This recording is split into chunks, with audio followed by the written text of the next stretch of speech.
Good day, Junior Techies. I'm Mrs. Brimacombe. We are now going to look at Paper 2, Question 2, Cost Accounting. The focus is now going to be on Question 2.3. So before we start with the first question, always read through the information given. The factory manufactures toy teddy bears. There is no work in progress stock at the beginning or the end of each year. The financial year ends on 31 December. Rosemary decided to address the problem of low profits made in 2020 by making some changes to improve sales and production. The first question, 2.3.1. Provide a calculation to confirm that the break-even point for 2021 financial year is correct. Remember, there are different ways in which the break-even point can be asked.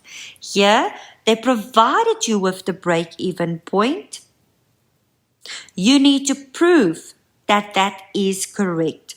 To calculate the break-even point, you have to take your total fixed cost divided by the selling price per unit minus the variable cost per unit. They provided you with all of those figures. So 224,000 divided by the selling price per unit, 255, minus the variable cost per unit. It does come to a decimal. If we round this up, we get exactly the same answer. There are another way in which we can get to this is by proving the break-even point. To prove the break-even point, you have to take the break-even point units. You take the sales, so in other words, the selling price times the break-even point per unit minus the variable cost per unit times the break-even point equals, and then we subtract the total fixed cost because that remains the same. The break-even point should be 0. Now, because there is a decimal and we rounded it up, when we use the alternative method, we're going to use the 0.55, which means that sales, the selling price, times the break-even point, the selling price per unit. Then we're going to take the variable cost per unit times the break-even point. The fixed cost is exactly the same, 224,000.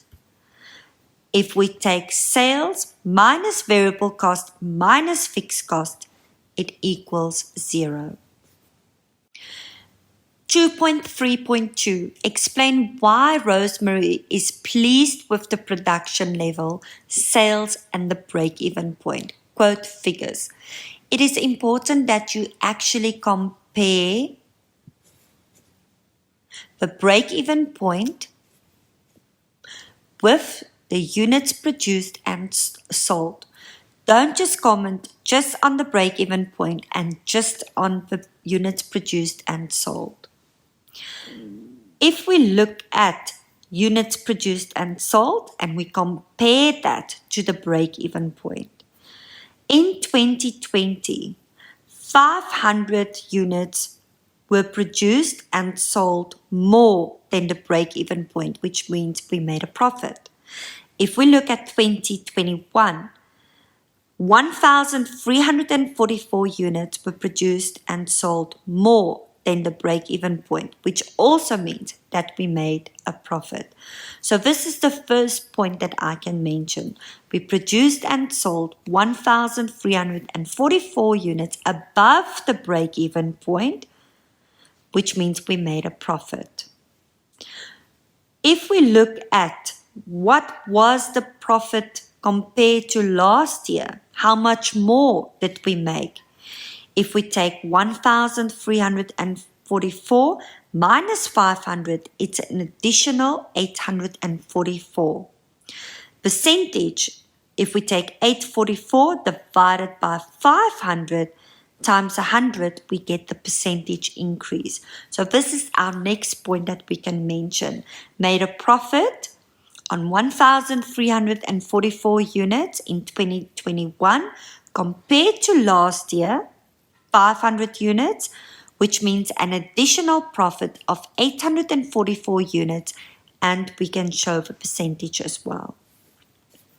To find out how much profit we actually made, we first need to look at the contribution per unit.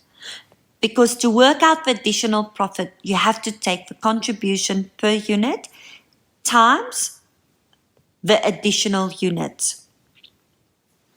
So to calculate the contribution per unit, it is your selling price per unit minus the variable cost per unit for each year. To calculate the profit, we have to take 1,344 times 63 equals, and for 2020, we're going to take 500 times 64 equals. So to work out how much was our additional profit, we take 84,672 minus 32,000. To work out the percentage, take the difference divided by 52,000 times 100. So this is our next point that we can mention. A profit was made 84,672 compared to 32,000 last year. That is an increase of 164.8%. Always quote your figures.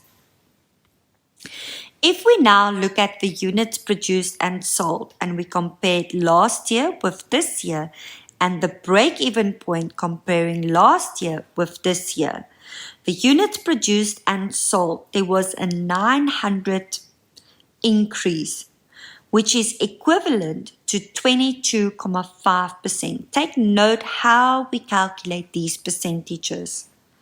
If we look at the break-even point, it increased with 56, which is equivalent to 1.6% increase.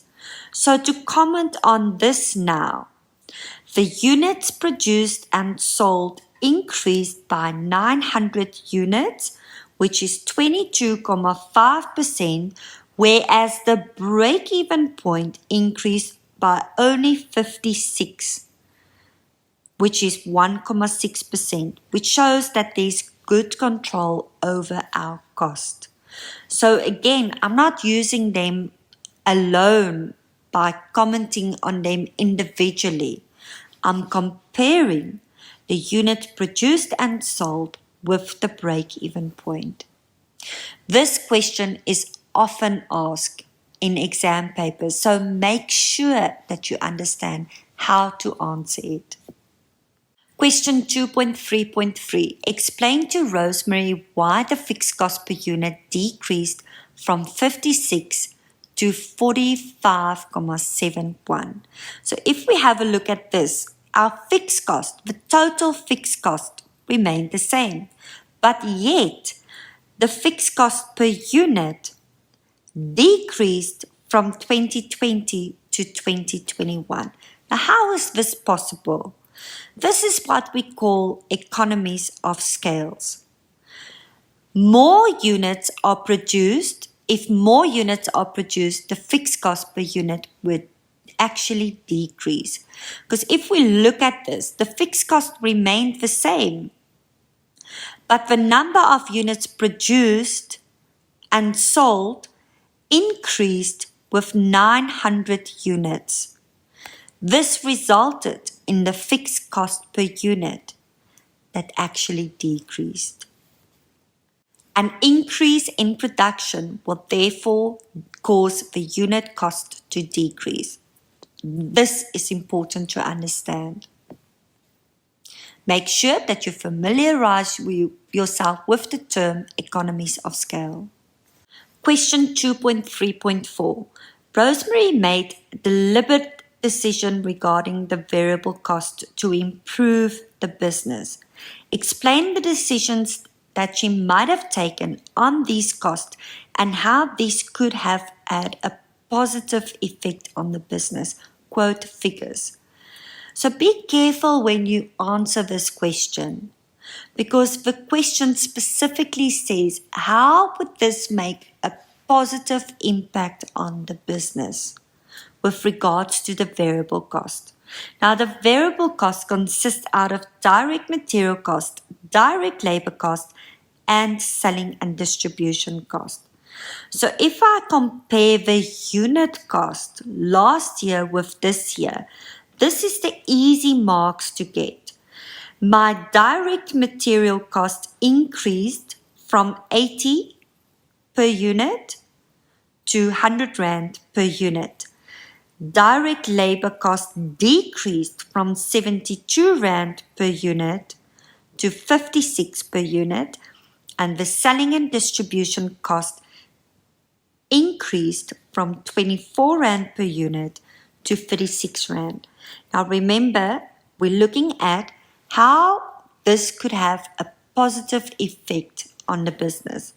Looking at direct material cost, it could have been that there's improved quality of the teddy bears. Direct labor cost, improved efficiency through training, better supervision, more control over time. Looking at my selling and distribution cost, an increase, a positive effect would be that more advertising was done, which could lead to an increase in your sales. Delivering to a wider area. Again, just to point out, be careful with this. Don't just always look at the negative. Cost increase. What can we do with regards to that? Finding cheaper supplier. Finding a local supplier. This is typically how it asked. Now it was asked differently. It increased, but what was the positive effect? Improved quality could also lead to more sales, more profit, more people wanting to buy our product. The direct labor cost that decreased could be that we're managing our staff much better with regards to overtime, there's better supervision. Don't write things that could impact the business negatively. Even looking at direct labor cost, it could be that there's less employees due to us moving towards more machines. Physical labor to machines. So shifting away from the physical labor to using more machines. With selling and distribution cost, we could have even decided to pay our employees commission based on what they've sold. That is an incentive for them. So that would have cost us more money if more items were sold. More commission would have been paid. This concludes now question 2.3. Now remember now that this whole question 2 was separated into part A, B, and C. Part A focused on the production cost statement and statement of comprehensive income. Question 2, video 2, focused on control over raw materials. And this video focused on the break-even point, economies of scales, analyzing your cost. Thank you very much. Next, we're going to look at paper 2, question number 3. Have a wonderful day.